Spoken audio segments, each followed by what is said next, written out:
मैं Aftab Malik, federal IAS information.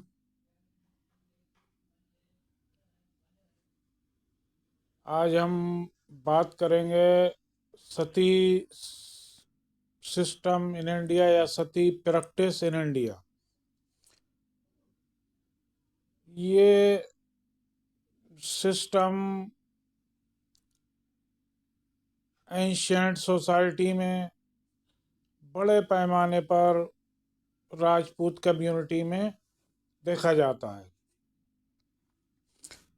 सती system का अगर पहला कोई एविडेंस मिलता है तो गुप्त काल में एक शासक जो लास्ट पीरियड में था, जिसका नाम भानुगुप्त था, उसने एक अभिलेख लगवाया था ऐरड़ एमपी में।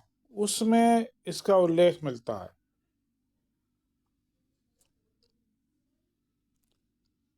जिसमें उसका एक सेनापति जोनराज हूणों से लड़ते हुए उसकी मृत्यु हो गई थी। तब उसकी पत्नी ने अपने पति के साथ सती प्रथा को अंजाम दिया था, यानी उसी के साथ चिता में जल के उसने अपने प्राण निछावर कर दिए थे। सती प्रथा और जौहर प्रथा, ये दो प्रैक्टिस इंडियन सोसाइटी में प्रचलित रही हैं। इन दोनों में फर्क ये है कि जब कोई महिला के पति की मृत्यु हो जाती थी तब वो उसकी चिता के साथ जलती थी, वो सती कहलाती थी। और कोई महिला जब किसी राज्य पर आक्रमण होता था और वहाँ महिलाओं को ये लगता था कि अब हम दुश्मनों के हाथ पड़ जाएंगे और हमारा सतीत्व नष्ट हो जाएगा, तब वो अपने चिता जलाकर जो अपने प्राण निछावर करती थी, उस कस्टम को जौहर कहा जाता था। तो इसका पहला, ये कंपटीशन में क्वेश्चन बहुत बार आया है कि भारत में सती प्रथा का पहला पुरातात्विक साक्ष्य, पहला आर्कियोलॉजिकल एविडेंस कहाँ से मिलता है।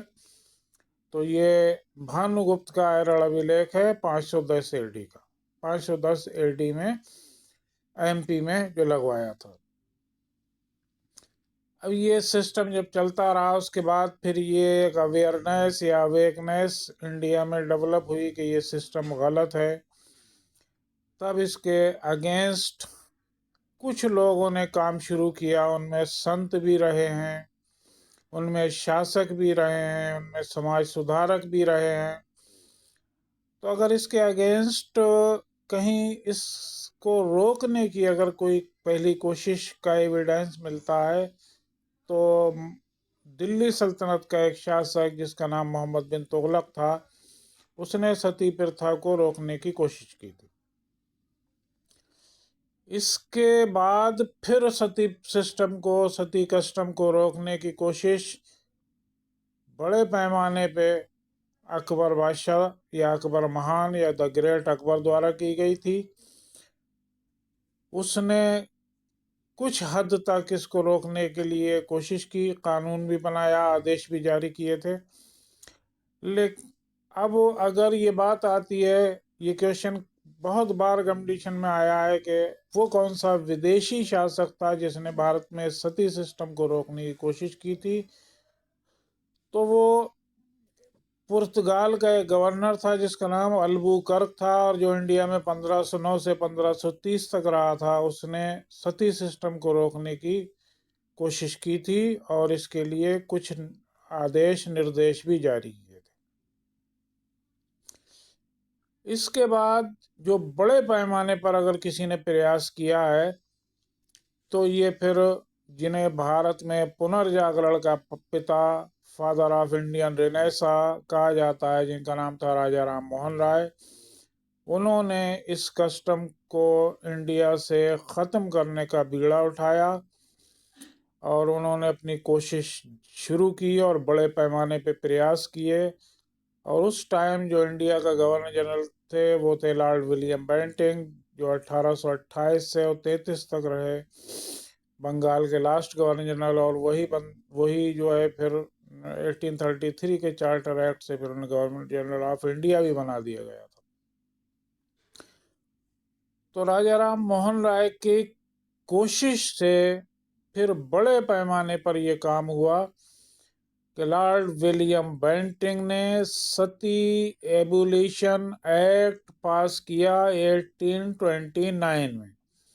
और उस एक्ट की जो सेक्शन 17 था, धारा 17 थी, उसके अकॉर्डिंग सती सिस्टम को या सती कस्टम को एबोलिश कर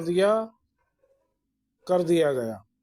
ये तो क्वेश्चन दो आते हैं। तो पूछते हैं कि सती प्रथा विरोधी अधिनियम सती एबोलिशन एक्ट किसने बनाया? तो इसका आंसर होगा लॉर्ड विलियम बेंटिंग। और एक क्वेश्चन ये आता है कि इसको बनाने में प्रयास किसका था? तब हमारा आंसर होगा राजा राम मोहन राय। कानून तो बन गया, लेकिन जो भारत के रूढ़िवादी विचारधारा के लोग थे, उन लोगों ने इस एक्ट का बहुत बड़ा विरोध किया। और उनमें एक बहुत मुख्य नाम है राधाकांत देव। वो इस एक्ट को ख़त्म कराने के लिए लंदन गए और ब्रिटिश सरकार के समक्ष उन्होंने अपनी बात रखी।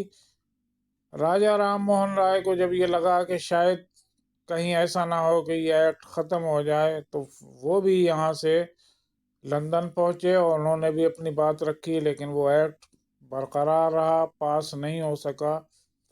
वो एक्ट बरकरार रहा, कैंसिल नहीं हो सका। लेकिन राजा राम मोहन राय 1833 में ब्रिस्टल में ही उनकी मृत्यु हो गई और वहीं उनको समाधित कर दिया गया। उसके बाद ये कस्टम लगभग ख़त्म ही हुआ।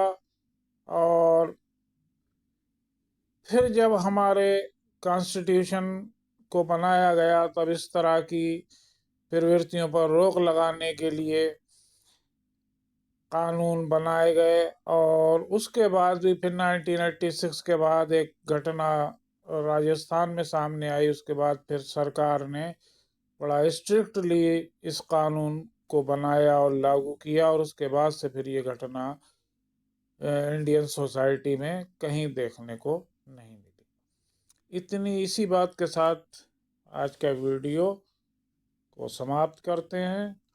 आप लोगों के लिए इससे क्वेश्चन तमाम मिलेंगे। थैंक्स।